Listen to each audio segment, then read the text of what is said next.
Everyone needs to understand that Tua got his torque back this offseason, as stated in his trainer's long note about Tua. Trust in Tua and believe. Everyone, even people inside the Dolphins building, will stop at nothing to tear this great man down. But like the old saying goes, the devil works hard, but Tua Tagovailoa works harder.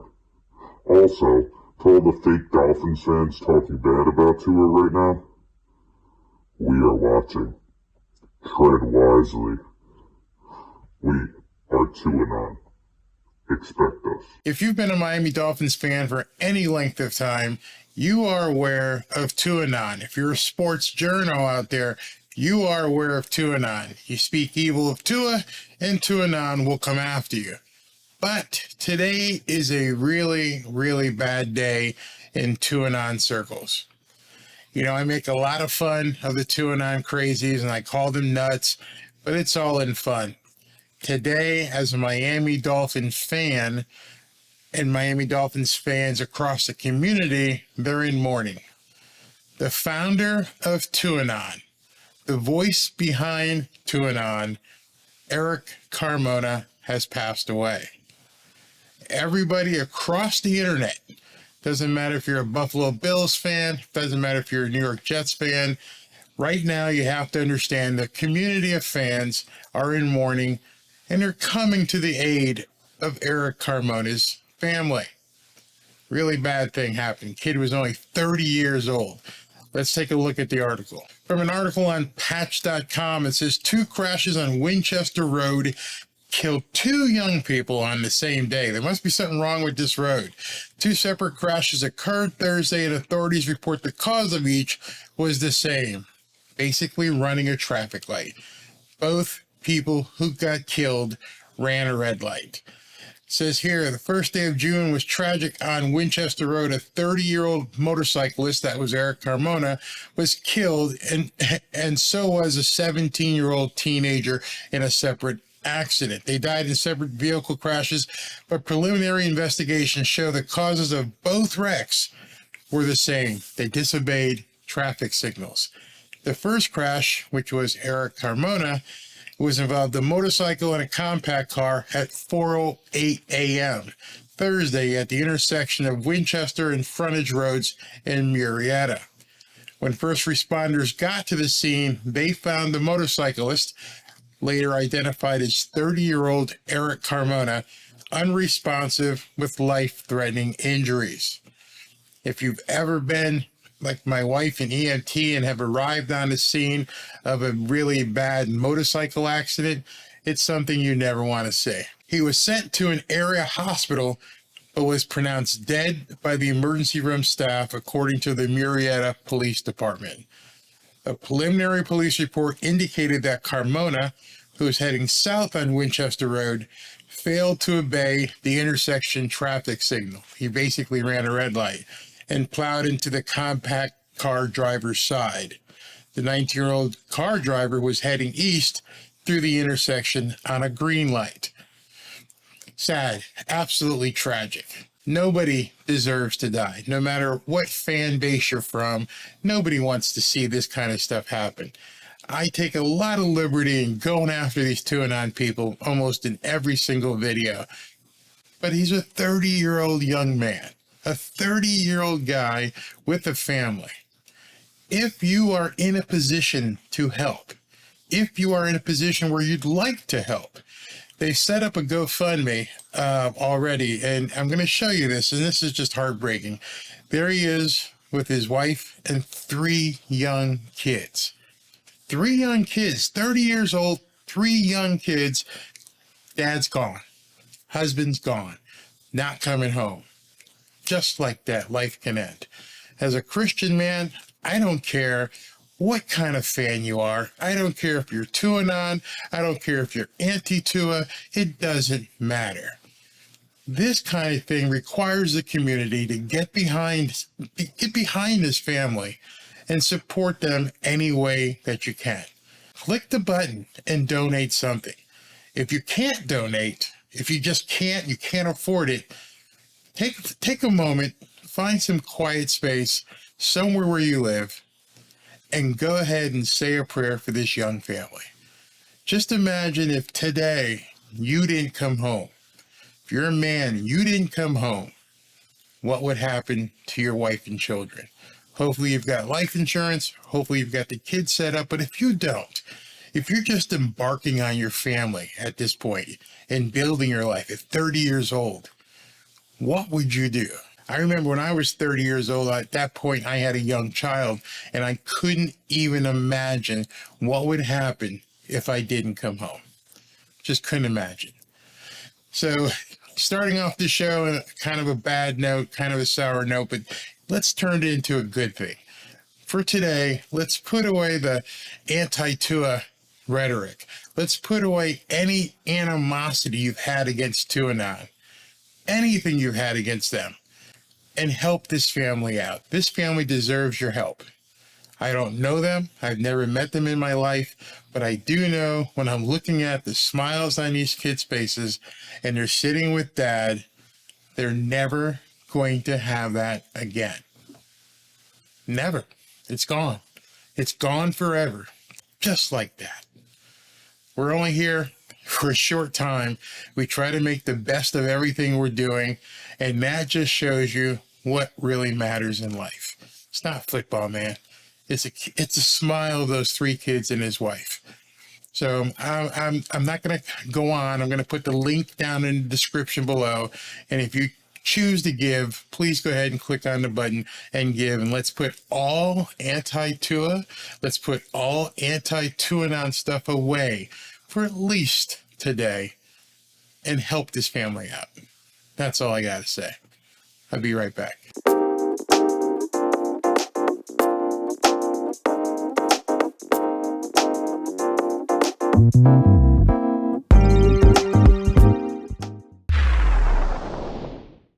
Yeah, well, Dalvin Cook's future has been sort of open-ended recently. I was told from a source that the Vikings want to do right by Dalvin Cook. Right now, they're willing to hold on to his cap hit of around $14 million until they figure this all out. They want him to go to a place where he can play and be happy, whether that's via trade or eventual release or even staying in Minnesota. But that's sort of the thing they've been sorting through. I believe the Vikings have been willing to listen to trade offers. I've talked to some teams who have linked Dalvin Cook to Miami in the past just because he's a South Florida guy. They were looking for a running back at one point, but they also just drafted one in the third round and had re-signed a couple players. So there's not a clear-cut avenue for him to be traded, at least at the moment. And so the Vikings moved on from Zadarius Smith. They could be willing to move on from Dalvin Cook at some point, but it hasn't shaken out yet. So as we go into the B block here on the new show, we're going to be talking about Dalvin Cook and is he a good fit for the Miami Dolphins. I think a lot of fans think that they got to have him, that they don't feel that Mostert and Wilson and Ahmed and Gaskin are going to be good enough, that we need to up the level in the running back room and bring in somebody like Dalvin Cook. There's only one ball, people. There's only one ball to go around. And do you want to see the Dolphins spend a bunch of money bringing in Dalvin Cook when it seems as though the existing running backs could indeed supply everything the Dolphins need? Maybe the money is better spent on getting out there and, getting some offensive linemen to actually block for the running backs. But Dalvin Cook seems to be wanted by so many Dolphins fans, despite the running back room being completely full. It's completely full. But will the Dolphins be looking to spend the money to acquire a back like Dalvin Cook? Got a couple interesting stories I want to run by you. This story is by Jacob Meschel, who's from Bally Sports. And if you guys can see this, he says, according to Florida Sports Buzz, Barry Jackson, a potential Dalvin Cook move to the Dolphins is not a done deal. While there's a real possibility he could end up in Miami if released by Minnesota, there's no secret agreement in place. The Vikings may explore a pay cut or hold on to him for now. If released, the Dolphins could pursue him, but not at his current salary. Cook's $10.4 million deal has only $2 million guaranteed. Now understand, I put some emphasis on the word released because that's very important. first there was supposed to be a trade somewhere with Dalvin Cook. It doesn't look like as of today that is happening. So the only other way to get Dalvin Cook would be for the Minnesota Vikings to release him. He then goes on the open market as a free agent, and he would really, really, really want to come to Miami. Why is that, Barry? Well, because once he becomes a free agent, it's a bidding war. Any team in the league can offer him probably more than the Miami Dolphins can. And at that point, how bad does Dalvin Cook want to come to Miami? We're going to find out real soon, because it doesn't look like there's much in the way of trades coming for Minnesota Vikings. So once he gets cut, i.e. released, the bidding war will begin. I'm not sure the Dolphins have the deep enough pocket to really enter into a bidding war for Dalvin Cook. So it's a matter of Dalvin Cook being a South Florida guy. Does he want to come home? Is Dalvin Cook willing to take a huge pay cut just to come play with the Miami Dolphins? Don't know. Don't know what's in his mindset. Walking away from $10 million? I don't know, because he's not going to be able to get anywhere near that with the Miami Dolphins. So now check out what Barry Jackson had to say. Barry Jackson says even though Cook would welcome playing here if the Vikings could work out a trade with Miami, there's a huge variable is if he's cut, to what extent monetarily do Chris Greer and Mike McDaniel believe he's worth at sacrifice of carries for Mostert, Wilson, A-Chain? Another team might offer him more money. So I don't know what's going to happen, but it's obvious at this point something's going to happen with Dalvin Cook. He's going to end up somewhere. And my feeling as of today is the Dolphins are a long shot. Maybe a couple of days ago, it looked like it might happen because there was some interest. But if they end up releasing him and cutting him, is Dalvin Cook going to walk away from a lot of money just to become a Miami Dolphin? Now, let's look at something else that Mike McDaniel said. I've talked to you many times about the character of the players with the Miami Dolphins. I've told you how that obviously has a great deal of importance with Mike McDaniel and the nucleus of this team. I won't get into the religious part because I know it ticks some of you guys off, but that's part of the character building nature of what Mike McDaniel has put together. Can't deny it. So ESPN reported on something that Mike McDaniel said, and you got to check this out. This is from an article on ESPN titled, "Would Dalvin Cook be a good fit with the Miami Dolphins?" And it goes down here. It's written by Marcel Louis-Jacques. It says the Miami Dolphins couldn't possibly add another star to their planetarium of a locker room, could they? Yeah, they could, obviously. If the Minnesota Vikings indeed move on from running back Dalvin Cook, don't be surprised if the Dolphins bite. Now, this article was written yesterday at 6 a.m.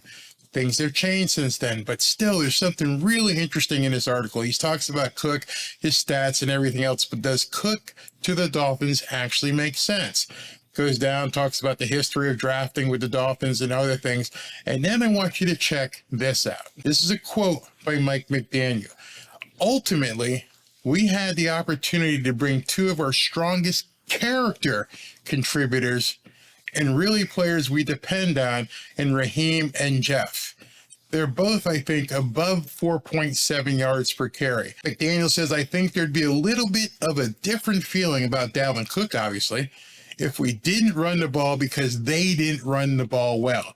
At 4.7 yards per carry, yeah, they ran the ball very well. We didn't run the ball well in games that we were overly injured, or some games I just didn't call enough runs." So he's putting it on himself at this point. And then he continues. So when you look at it historically, if you can get a runner 4.5 plus, they're doing something pretty good. I see them as a big part of our team and just the fabric and who we are as human beings. They really contribute to that locker room. I said that to you guys. I said that to you a month ago. He is interested in the fabric of the room, the character of the men that he brings in. He keeps saying it in interviews. People completely miss that. All the fans on Twitter, everybody I see talking about Dalvin Cook, Does he fit with this team? Does his character help build the fabric of the room? That's the head coach of this football team who just said it. I'm going to show it to you again. I'm not making it up.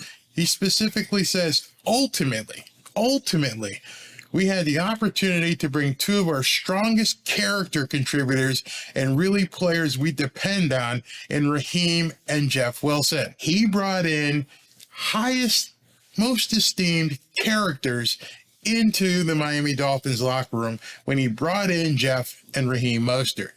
High character guys, and unless there's something way above them available, somebody who's way above 4.7 yards per carry, why would I, look at disrupting the fabric of the team? Sometimes people have to understand what a locker room is all about, how that meshes as well, how you don't need some of the ideologies. Does that mean Dalvin Cook won't fit? No, I'm not saying that at all. I understand that Dalvin Cook is now a Christian as well, even though his past history doesn't lend well.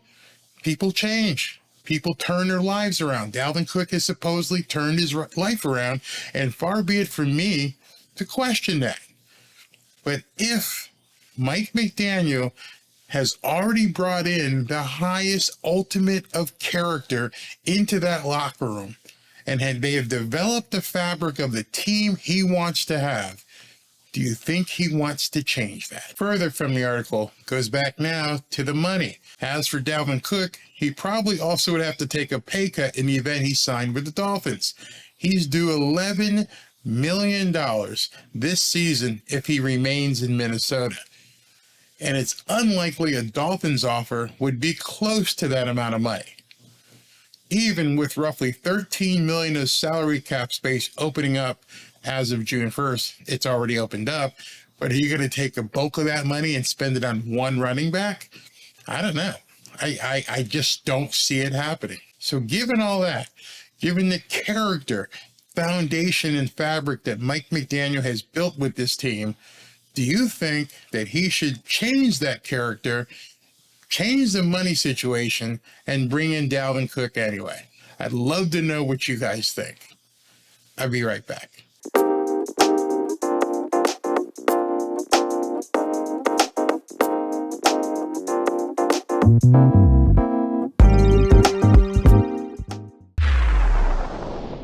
Three, two, one. Here we go!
So as you can tell, we're going to be talking about OTAs in this video.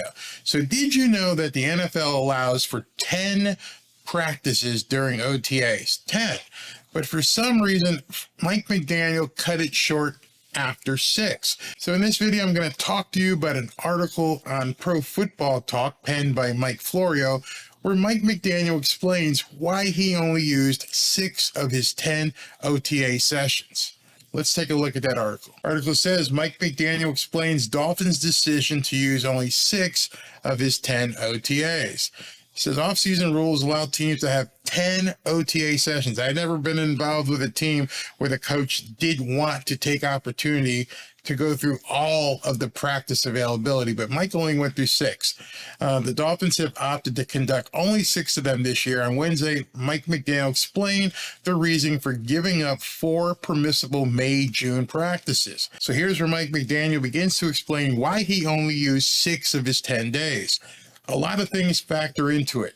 I think that by and large, players, coaches, people in general do best when why is explained to them. Okay. In this particular situation, I think that it is crucial that we have as convicted, present, deliberate football players when they're approaching practice and really recognizing how each opportunity is very crucial to the development of the team. Okay, I'll nod in agreement on that as well. I think when you're able to acknowledge players' hard work and then get positively reinforced with actual action, love that, positive reinforcement based upon action, I think it goes a long way. They are afforded the less practices because they've earned it, because of the way they've approached the entire offseason. My standards for preparation are pretty high, and they've recognized that and really heeded to the expectation across the board. I think in those types of circumstances, everyone benefits with a little bone here or there. And then Florio adds, it's a smart approach. Focus on getting the work done in 6, cancel the other 4, create the kind of positive feelings in the locker room, that will encourage them to fully and completely commit to the grind that begins when training camp commences. If you've noticed some of the pictures, even in the video you just saw, these guys look like they worked hard just to get to the position where they are right now in shape. Everyone has said Austin Jackson looks phenomenal. Liam Eichenberg looks phenomenal. Tua has been working out. The team has committed. They're all in.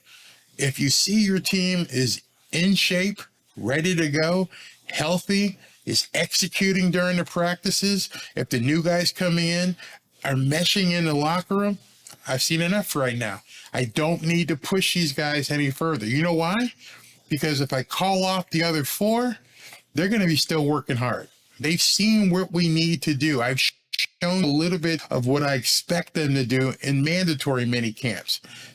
Obviously, Tyreek Hill wasn't here and Teron Armstead wasn't here, but you've also seen videos of Tuanon just looking like a monster, how hard he's been working. And of course, Tyreek is a fitness nut. So he knows right now, just by seeing these guys in 6 practices, we're there. We're ready to move to the next stage. I don't need to push any further. I don't need to risk any injury. Let's get to mandatory minicamp. OTAs, I've seen everything I need to see.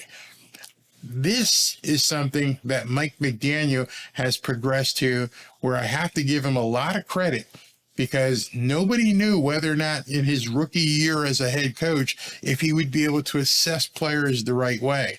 And seeing that he saw that in OTAs and said, no reason to push. My guys are ready. They are ready. So we're going to take this to the next phase. No, we've completely exhausted phase 1. We're good. The rookies, they're good. We're going to go to phase 2. So I completely agree with him, taking just those 6 practices and moving on to mandatory minicamp. I'll be right back.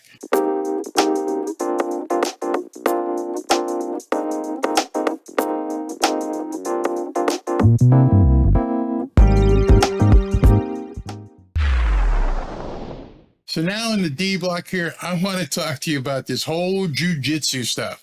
It's been driving me crazy for months, since January when they announced it. I said, this is nuts. Don't need to do this stuff. Just get in the gym, train your neck, get your traps ready, find other ways. But supposedly he's taking the jiu-jitsu. And I only have one problem with the whole ideology, and I'm going to show it to you right now. Our NFL reporter Jeff Darlington joins us now for much more. Jeff, between jiu-jitsu and documenting himself with a camera, what more can you share with us about how the Dolphins are approaching this offseason with Tua? Well, Ella, an unconventional head coach doing some unconventional tactics in practice. But very clearly the Dolphins are taking this stance that they're going to do whatever it takes to put Tua Tagovailoa in the position they believe that they had him in last year when he was in MVP form.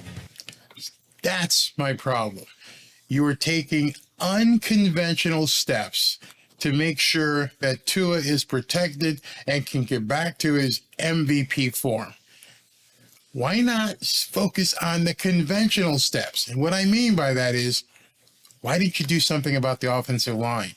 Why do you have to go through so many different unconventional things when I'm pretty sure that the conventional approach of bringing in some stud offensive linemen would have done the trick? It is very clear throughout this offseason that this team is so committed to Tua at this point. You mentioned jiu-jitsu, trying to strengthen his upper body and his neck area to make sure that he learns how to fall to eliminate some of those potential situations that put him into concussion protocol. So we'll see how it works out. But very clearly, unconventional measures being taken in Miami to try to make sure that they're successful this season. Unconventional measures. They're doing whatever they can to make sure that Tua is successful this year. That is a flat-out lie. Complete lie. Tua is taking jiu-jitsu. What did Chris Greer and Mike McDaniel do? They still have the same offensive line. They brought in Isaiah Wynn. Maybe he can step in, but you haven't really done what's necessary, in my opinion, to make sure that Tua is protected. And now they're going to talk about the actual jiu-jitsu thing. How about the health of Tua, Jeremy? Yeah, Field, I'm told he's completely healthy. There's really no concern there right now from a team standpoint. Tua has been practicing jiu-jitsu to learn how to fall forward to protect his head if he's taken a hit. Well, I was told the Dolphins actually implemented some of those practices into their pre-practice routine with all the quarterbacks to learn how to fall forward to protect that head. And cool story I heard about Tua today. At practice, they were lagging a little bit, a little sloppy, so he stopped practice and drilled into his offensive guys a little bit, like, hey, let's get this going. I was told that that's a leadership quality that maybe 2 years ago, Tua doesn't do. All right. Wow. Imagine that. Imagine me making a video back in December that everybody got pissed off at me about because I said Tua was not exhibiting leadership qualities. I said that back after the Green Bay concussion, and I said he disappeared and he's not showing up as a leader. Now, ESPN is reporting that Tua stepped up during OTAs, made the guys get their asses back in position, get back on the field. We're not doing things the way that Mike McDaniel expects. I just showed you in the C block where Mike McDaniel cut the practices short after 6 because he saw the guys are ready. Perhaps that was one of the catalysts. Maybe that was one of the triggers. He went, hey, Tua's on it. Tua has assumed the leadership role. Many of you gave me a hard time because I said Tua wasn't showing up as a leader. I said it, people got ticked off, and now it's so different that ESPN had to just report that Tua stepped up and became a leader and that people haven't seen that in the last 2 years. I did make it up. I could see it the entire time. This guy is the captain. He's got the C on his shirt. He's supposed to be the guy running things. He finally stepped up, made the guys practice harder, and ESPN just reported on it. And then Mike McDaniel stopped having OTA practices. You think that's a coincidence? I think not. So Mike McDaniel and the Dolphins are in OTAs today, and the big question mark has been the health of their quarterback. Tua Tagovailoa has started martial arts training to help protect him and potentially avoid further injury. The head coach expanded on those details. Take a listen. Kind of looks like bullying. Like it's just a guy being attacked and going to the ground, and then how to transfer energy to disperse it and not have a central impact focus. It's something that, you know, it makes you think, hey, why haven't we detailed this before? If you watch the Miami Heat series, if you've watched LeBron James play in some of these games, and you watch NBA players fall on a hardwood floor. You do see it sometimes, but you seldom see them hit their noggins on the hardwood. As they're falling, they all know to just simply tuck. They all know, don't let your head hit the wood. As you're falling and sliding, you'll see them tuck. I watched Jimmy Butler do it. I've watched these guys do it all year long watching basketball. They actually slide. They put their hands out and they tuck their head. They've learned that over years and years of playing basketball, all the way back probably in CYO leagues or high school. And we're just having to learn right now. Tua's just having to learn right now how to do something that we all learned early in our athletic career. Tuck the head and slide. But better late than never, I guess, right? Just picture this. It's a lot of strategic falling that is patterned after things that happened to our quarterbacks during the season. There's a bunch of different movements. I'm sure they have names. I couldn't describe them adequately. The best thing I have is, they're getting taken to the ground in the fashion they got taken to the ground in, as best replicated in the course of their playing experience. All right, I love the quote. I wish people could see Key's reaction during that quote. Is this all going to help Tua and potentially preserve him during this season, Key? Now, Keyshawn Johnson, a former player, Herm Edwards, a former player and a former coach, are going to give you some inside baseball about learning how to fall and whether jiu-jitsu can help or not. This isn't from a fan perspective. You can see fan perspective all over Twitter. People can talk and say, oh, it's going to work. It's fantastic. These are guys who have played at the professional level, college, high performing. One guy has actually coached the NFL. Any of us who have played football know that this jiu-jitsu thing, as Jeff Darlington said, it's really unconventional. It's actually way out there. I think it could, depending on what we're talking about, right? We're talking about falling to the ground. If my eyes are correct from what I saw in the past, it had nothing to do with his body part falling to the ground as much as it had his head slamming to the ground. So. And Dan Orlovsky had a problem with this, but he's absolutely right.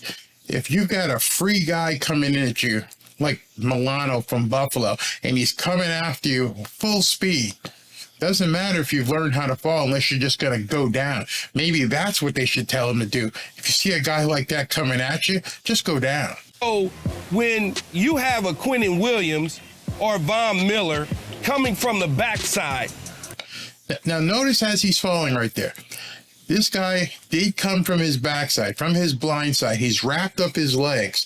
Right now, as he's wrapping up his legs, he's actually going to turn Tua as he begins to tackle him. Tua right now has his arms out, getting ready to fall. Before his head hits, he could have wrapped himself up, put his arms in, and tucked his head. But that's not what happens. Look as he falls and listen to Keyshawn at the same time. Unless you... Boom. Boom. Falls right down prone like a baby. Both arms are wide open out to his side, and his head hits the ground. There's no jiu-jitsu move that's going to help you with that. None. That's what Keyshawn is talking about, and people keep complaining, is that if I got you with your legs, twisting you around, you are not going to have to learn how to fall because I'm making you fall. What move can you do right there? I've got control of you. The only thing you can do is learn to tuck your head before. If you find yourself falling in any position, tuck your head and you're just going to hit your back. That's not jiu-jitsu. That's just normal training. Go to WWE practice or something. I've taken control of your body. You're no longer in control of your body, so anything you've learned is out the window. The only thing you can do and apply that position at that point right there is to tuck your head, and he doesn't do it. Doing some matrix martial arts. Okay, look at it again, right there. He's coming down. The guy's in total control of him. He's not only is he bringing him down, he's twisting his body at the same time. Two of his arms are completely out at his side. They're not helping him brace his fall, and his head right now is on a swivel. And the thing that you have to learn has nothing to do with jiu-jitsu. It's tuck your chin. You're going down. You don't have any choice in the matter right now. You're going down, and you just can't go like that. You just can't do it. Type stuff, and you got eyes in the back of your head, and you can all of a sudden backflip and land on your feet and deliver the football. I don't know how this is going to prevent concussions. I just don't. I played football for a very long time, man. This is different than knowing that Rodney Harrison or Herm Edwards at the safety spot is coming downhill when I run an in route, and all of a sudden I can turn my back to them so I don't get hit in the chin. But I see them. Because you can't see Nick Bosa. You can't see some of these vicious defensive linemen or blitzing corners or things of that nature. So I don't know. I really don't. I completely agree. You got Micah Parsons going full speed at you from somewhere on the field. He may not even be in front of you. You got Nick or Joey Bosa coming after you full speed, and you may not even know where they are. And there's nothing you're going to be able to do. You can't get into any jiu-jitsu move at this point because you don't know where the threat, where the guy is coming from. It's not like he's coming directly at you and you can, do something and say, oh my God, I'm going to fall. So I've learned this already. So this guy, before he gets here, he's going to, no, what happens to this guy you can't see? You didn't turn into Bruce Lee in a couple months. It didn't happen. There's nothing jiu-jitsu can train you for if you can't see what's about to happen to you. I'm sorry. I mean, there's other people out there who say jiu-jitsu works. Show me how jiu-jitsu can help you recover or defend from an assailant or from an attack that you can't see coming. Joey Bosa coming from your blind side, or actually from Tua, would be over here, or somebody getting blocked around and coming around, or somebody blitzing that you don't see. How is someone who's taken jiu-jitsu supposedly for 3 or 4 months, that has had maybe 10 or 11 lessons if he went every Friday, as they said, how is he going to stop something he can't see? Like Keyshawn said, this isn't the Matrix. Key makes a great point. Look, the thing you realize in football, for the quarterback especially, you have to protect your head and you protect your throwing arm when you go to the ground. Most quarterbacks naturally do that. And he was talking about his throwing arm. Noticing that Green Bay clip where he went down on that clip, he had both arms out at his side. There was nothing he could have done. Imagine if he had put his weight on his left arm and jammed his shoulder. He didn't protect his head. He didn't protect his shoulder. Neither of them. Jiu-jitsu won't help that when you're no longer in control. This is like when you were in elementary school playing tackle football in the park with no helmets on, right? You just played with street clothes. You played tackle football. And you didn't use your head. You made sure you protected your head because that's the most vulnerable part. And Herm is giving up his background of playing football on the street, so he's obviously grew up in the inner city. I grew up in the inner city, played many football games in between parked cars, seen friends of mine break their wrist and break ankles and things like that, but I never saw anybody bang their head against a car or hit their head against the pavement. I get, doing judo, karate, all that stuff. You got to protect your head when you hit the ground. You cannot let your head lead to the ground because bad things happen. I hope this kid can stay healthy, because if he stays healthy and he can play 17 games, he's a 30-plus touchdown guy. This offense will be electric. With the players they have on offense, look out. He's absolutely correct. So somehow, Mike McDaniel, he didn't get any offensive linemen, so he went with the unconventional approach of bringing them out to do jiu-jitsu, when the conventional approach of spending a bunch of millions of dollars and bringing in some stud linemen might have done the trick, because they need Tua on the field the entire season for this season to be a success. But what I will say from talking to people with the Dolphins, it's also about, Key hates this, it's also about strengthening his neck. It's also about learning to fall. I'm not saying that this is the answer, that all of a sudden he's just going to be healthy. Can you just fathom for a second that you've made it through high school, college, and now 3 or 4 years in the NFL, and someone has to tell you, bulk up. Someone has to tell you, hey, man, get your neck and your traps up. That's one of the problems I've had. But, it looks in the pictures this year as though he has done some bulking up. But I also don't hate the fact that they're trying to do everything they can throughout the offseason. I'm glad they're doing everything to protect him.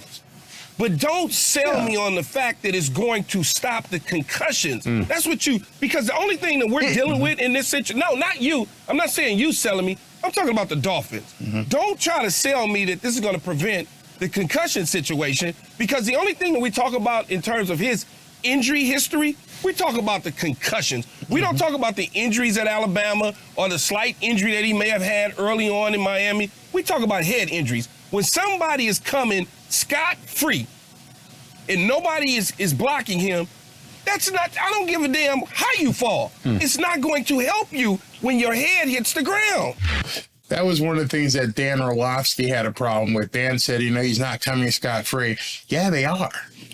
And once somebody sheds the blocker and they're coming at you and you don't see them, this 330-pound man is running 4.9, 5.0, 40, who can, especially if it's Micah Parsons. Oh, my God, can you imagine having to face the Dallas Cowboys with Micah Parsons, arguably the best edge rusher in the NFL, coming from any point on the field, moving around and finding the gap in your offensive line and saying, this is where I can attack Tua. And I think Micah Parsons runs like a 4.5. I think he beat Tyreek in a race. Tyreek might have been dogging it, but he's got that kind of speed. Your jiu-jitsu isn't going to help you with Micah Parsons running full bore at you with nobody in front of him. So it is scot-free, Dan. It is scot-free that he's coming at you. He's not got any buffer between him and you. He has shed the blocker, jumped over him, threw him out the way, and he's coming for you, Tua. Tell me how you're going to stop Micah Parsons with jiu-jitsu. We don't want this guy to get hurt. We don't want him to have any more concussions. And whatever it takes to prevent that, I'm all in. And if it's karate, judo, tumbling, I don't more offensive linemen care, but I don't want to see this guy caught off the field anymore due to a concussion. All those things, don't care. But the number one thing that you could have done to prevent all of this, or try to prevent all of this, is to bring in some offensive linemen. You're looking at bringing Dalvin Cook in. Why aren't you bringing in some offensive linemen? When you look at the concussions that he suffered, it was about his neck whipping back. The Dolphins recognizing that. They believe that if they can teach him how to fall better and strengthen his neck and his upper body, that perhaps they can help avoid this. So after this was all over, Keyshawn Johnson felt so passionate about this. He continued the conversation the next morning on his show with Max Kellerman. I'm not saying that Tua can't protect himself with this martial arts. All I'm saying is, if you get hit in the head, many different ways, your head can snap back and hit the turf. Somebody can come because he didn't get picked up and you didn't see him, and then all of a sudden he hits you illegally. Now what? I mean, all of those sort of things are always a concern. Yeah, I don't think many people have thought about that as well. We're not even talking about some of the legal hits. We're talking about what if somebody does a personal foul. I'm not saying intentionally, but personal fouls and roughing the passer happens. Jiu-jitsu isn't going to help you with that. For me, I'm not a Miami Dolphin Tua hater. I don't give a damn what nobody say on social media. I'm talking about what the coach said. I've never seen it, but at the end of the day, like you say, Max, whatever you can do to secure his health and make sure that he's there for you on Sundays, you do. Whatever it is. If he, like I said, if he had to swim 8 hours straight to protect his health so he could be there, I'm all for it. If you like it, I love it. If you like it, I love it. If jiu-jitsu works, Mike McDaniel will be crowned king of the coaches. He'll have come up with a new way to protect his quarterback.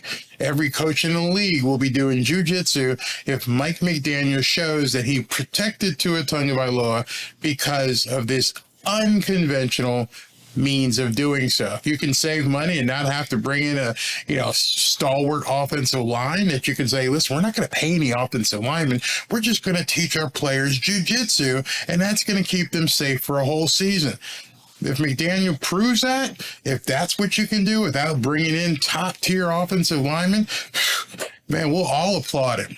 If not, if Tua goes down this year and Chris Grier and Mike McDaniel didn't bring in a top-tier offensive line to save Tua, to protect Tua, if they decided this unconventional means was the way to go and he gets hurt, they're both going to be looking for jobs next year.